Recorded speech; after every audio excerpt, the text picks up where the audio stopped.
am 82 years old, and it took me almost a lifetime to understand that silence is not weakness. For many years, I believed the strongest person in the room was the one who spoke the loudest, explained the most, defended every decision, and answered every insult. I was wrong. The strongest person is often the one who knows when words will help, when words will harm, and when words are no longer necessary.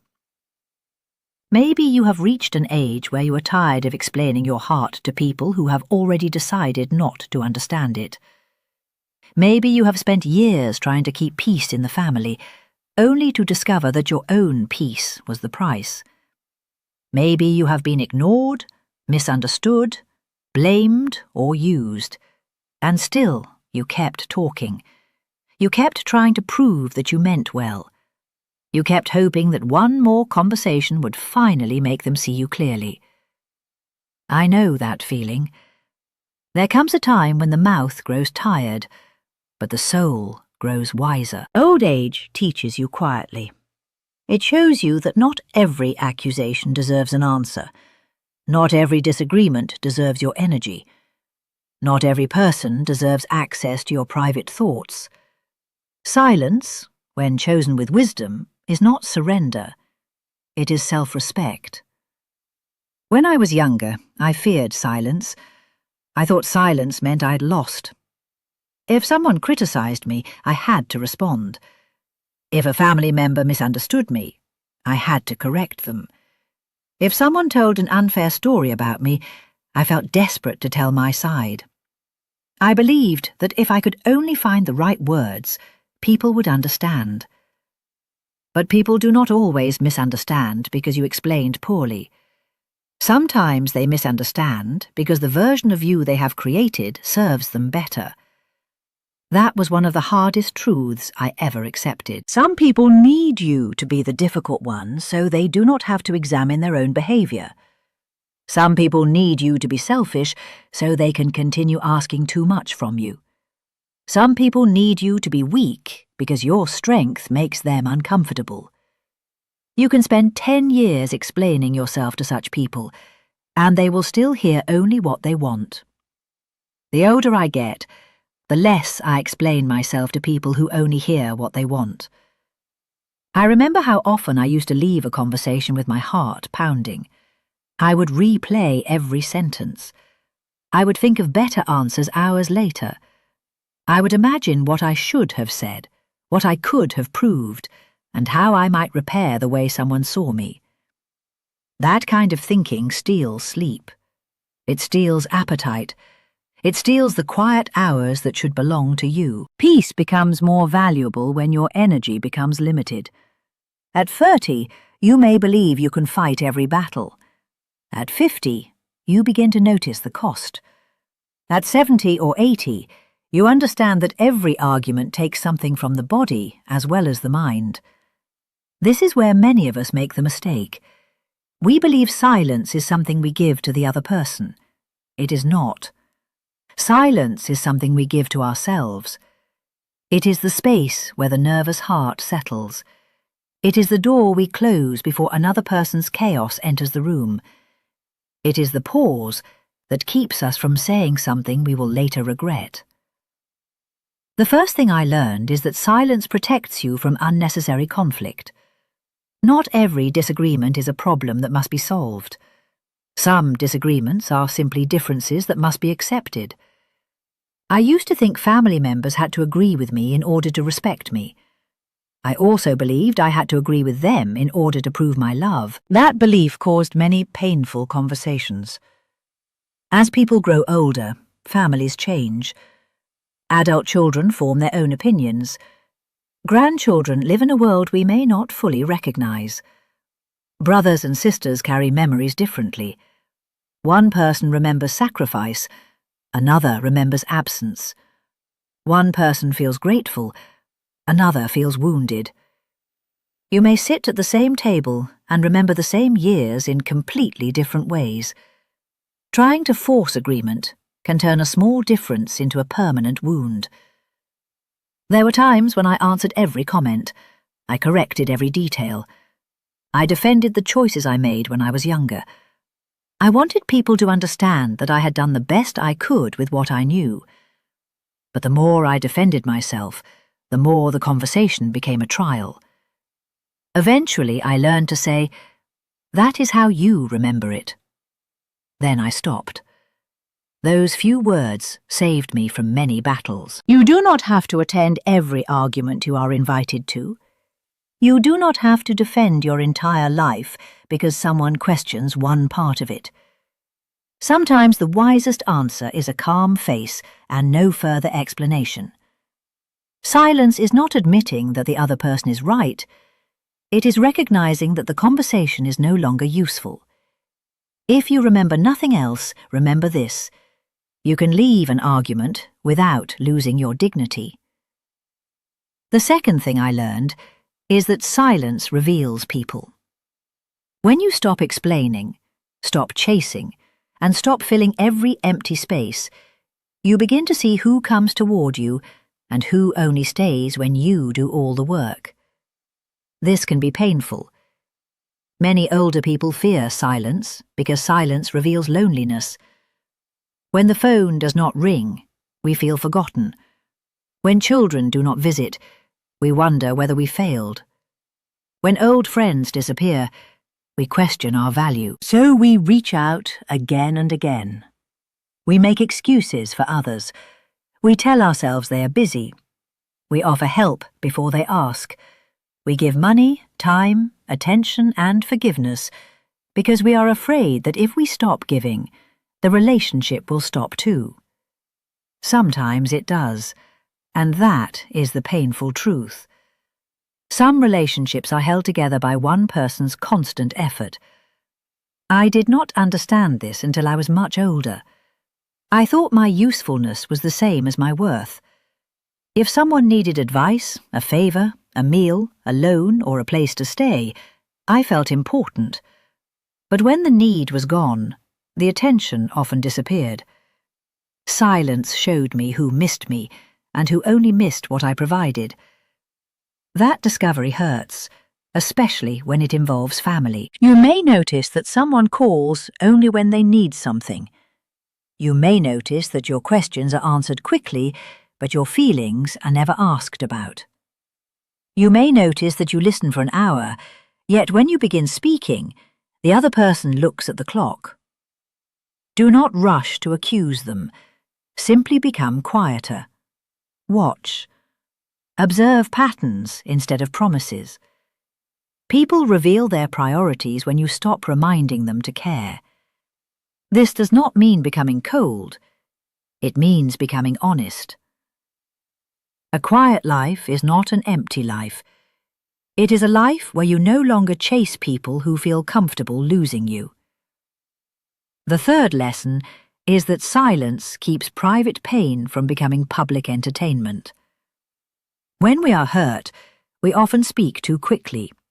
We tell relatives, neighbours, friends, or anyone willing to listen. We think sharing the pain will lighten it. Sometimes it does.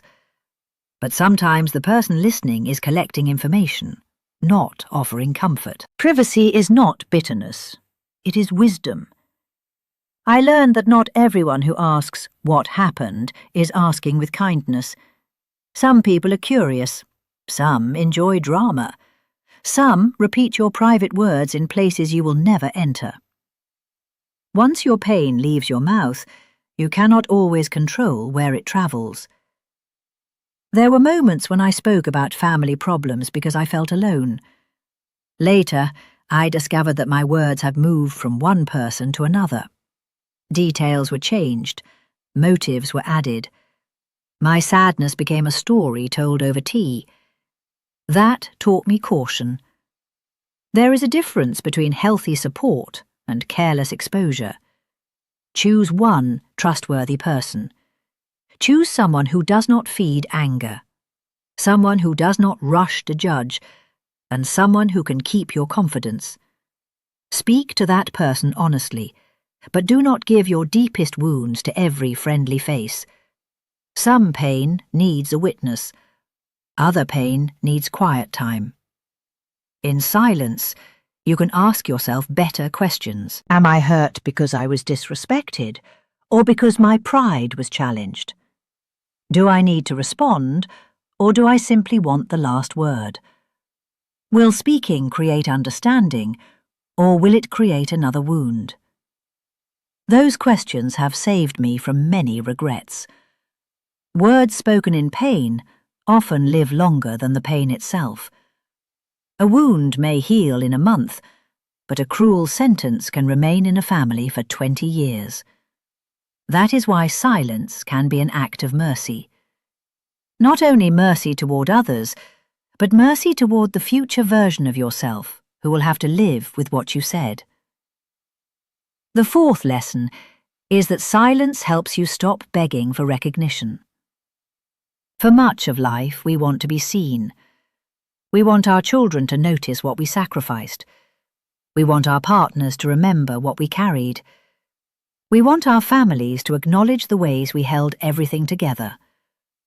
When that recognition does not come, bitterness begins quietly. We start telling people what we did for them.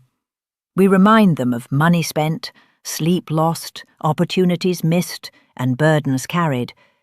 We hope they will finally say, "I understand. I appreciate you." Sometimes they do. Sometimes they do not. But the hardest lesson came later. I learned that demanding gratitude rarely gives the heart what it wants. Gratitude that must be forced does not feel like gratitude. There are sacrifices no one will fully understand because they did not live inside your fear. They did not see you counting coins at the kitchen table. They did not hear you crying behind a closed door.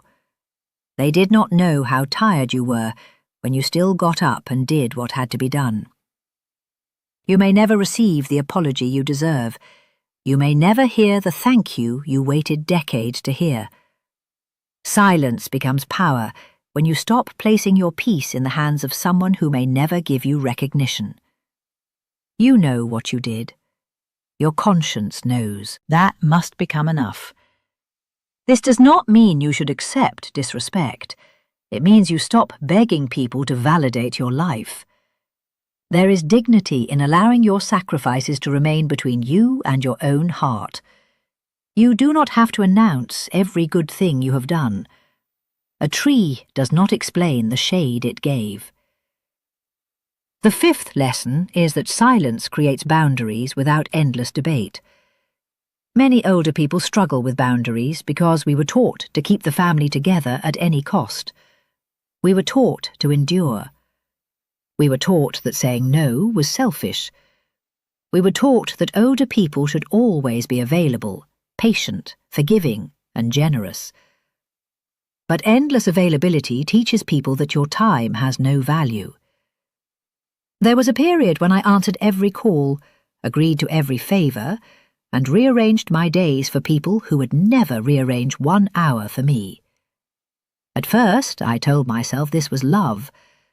Later, I understood that some of it was fear. I feared disappointing people. I feared being called difficult. I feared that if I said no, I would be left alone. So I said yes, while resentment grew inside me. That is not kindness. That is self-abandonment. When I finally began setting limits, I made another mistake. I explained too much. I gave long reasons for why I could not help.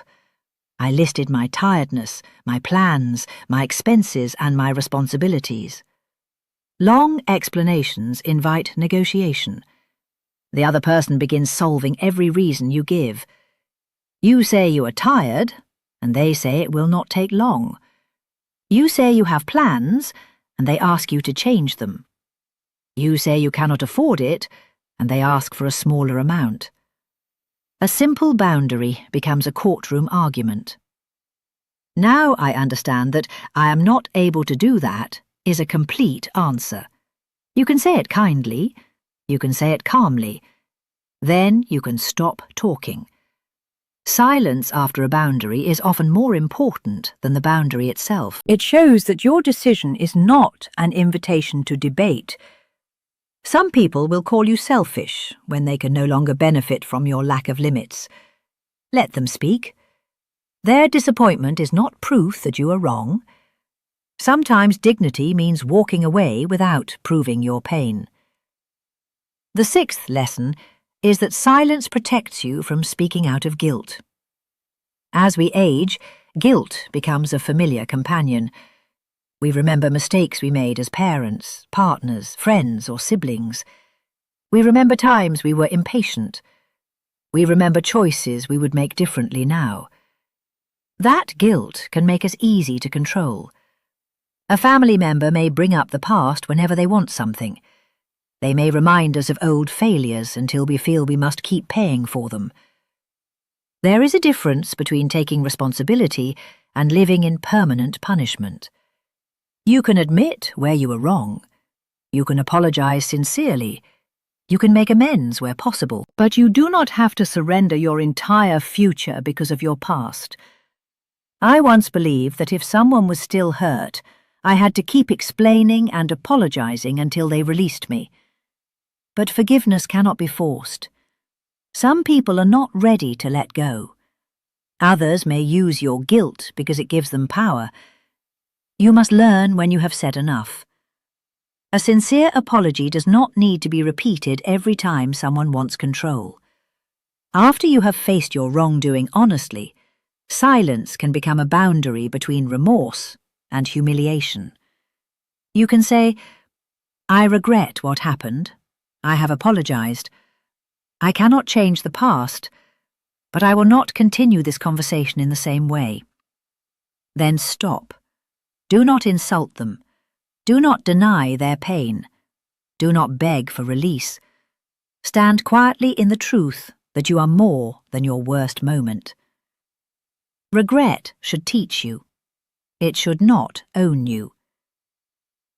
The seventh lesson is that silence allows you to hear your own life again. For years, many of us live surrounded by other people's needs. We raise children. We care for parents. We support spouses. We work, provide, solve, carry, and endure. Then one day the house becomes quieter. The children have their own lives. A partner may be gone. Friends may have moved away or passed on. The job that once gave structure to every week is finished. That silence can feel frightening. You may sit in a room and hear the clock more clearly than before. You may eat alone. You may realize that no one is waiting for your opinion, your work, or your instructions. At first, this can feel like disappearing, but there is another side to it. When the noise of duty fades, you can hear your own thoughts. You can ask, "What do I enjoy now?" Not, "What do my children need?" Not, "What will the neighbours think?" Not, "What have I always done?" What gives me peace now? Perhaps it is a morning walk. Perhaps it is reading near a window. Perhaps it is tending a garden, visiting one good friend, listening to old music, praying, writing, cooking a simple meal, or sitting outside without needing to be productive. These quiet things may look small to others. They are not small. They are pieces of a life finally returned to its owner. Loneliness says, "No one is here." Solitude says, "I am here." That difference changed me. I stopped treating every quiet hour as evidence that I'd been forgotten. I began treating some quiet hours as rest. Not every empty chair is a tragedy. Not every silent phone is rejection. Sometimes the world is simply giving you a day without demands. The final lesson is the most important. Silence teaches you that peace does not need an audience. When I was younger, I wanted people to see that I was doing well. If I healed from something, I wanted those who hurt me to notice. If I became stronger, I wanted them to regret underestimating me. That still kept my life connected to their opinion. True peace arrived when I no longer needed anyone to know I had found it. I did not need to post a message, make an announcement, send a final letter, or explain that I was moving on. I simply became less available to chaos. I stopped returning to conversations that made me feel small. I stopped asking closed hearts to understand me. I stopped reopening wounds just to prove that they existed. The peace was quiet, but it was real. And that is what power looks like at my age. It is not controlling others. It is controlling the door to your inner life. It is deciding what enters, what stays, and what must leave. Silence is powerful when it comes from clarity, not fear. There are times when you must speak. Speak when someone is being harmed. Speak when a clear boundary is needed. Speak when truth can prevent injustice. Speak when love requires honesty. Silence should never be used to punish, manipulate, or avoid responsibility. That is not wisdom. That is hiding. The silence I am speaking of is different. It is the silence of a person who has said what needed to be said and refuses to destroy their health repeating it. It is the silence of a person who no longer confuses noise with strength. It is the silence of someone who understands that dignity does not always defend itself loudly. At 82, I do not have the energy for every argument, and I no longer feel ashamed of that. I choose my words carefully because I know they cost something. I choose my company carefully because I know time is not unlimited. I choose my battles carefully because peace is too valuable to waste on people who enjoy conflict. There are things I wish I had said sooner. There are also many things I wish I had never said. Age teaches you both. It teaches you that a sharp answer may feel good for 1 minute and heavy for 10 years. It teaches you that being understood by everyone is impossible. It teaches you that some relationships improve when you speak honestly, and others only survive when you remain silent and distant. Most of all, it teaches you that you do not have to prove your worth every day. You are allowed to rest. You are allowed to protect your privacy. You are allowed to say no without writing an essay. You are allowed to let people misunderstand you when correcting them would cost more peace than the truth would bring. You are allowed to walk away quietly. There is great strength in a person who no longer needs the last word. The last word does not always bring closure. Sometimes closure is the moment you stop returning. Sometimes healing begins when you stop explaining. Sometimes the most powerful sentence is the one you decide not to speak. I am 82, and I've finally learned why silence is power. It protects the heart from needless battles. It reveals who truly cares. It keeps private pain from becoming public entertainment. It frees you from begging for recognition. It strengthens boundaries. It separates honest regret from endless guilt. And it gives you the quiet space to meet yourself again. Do not be afraid of becoming quieter as you grow older. You are not disappearing. You may simply be becoming more careful with the life you have left. Let others rush to speak. Let them argue, accuse, misunderstand, and compete. You do not have to follow them into every storm. Sit with your truth. Protect your peace. Use your words where they can bring light. And where words will only deepen the darkness, let silence speak for you. If this touched something in your own life, share your age in the comments and tell me what silence has taught you. Do you believe silence is strength, or did you learn this lesson differently?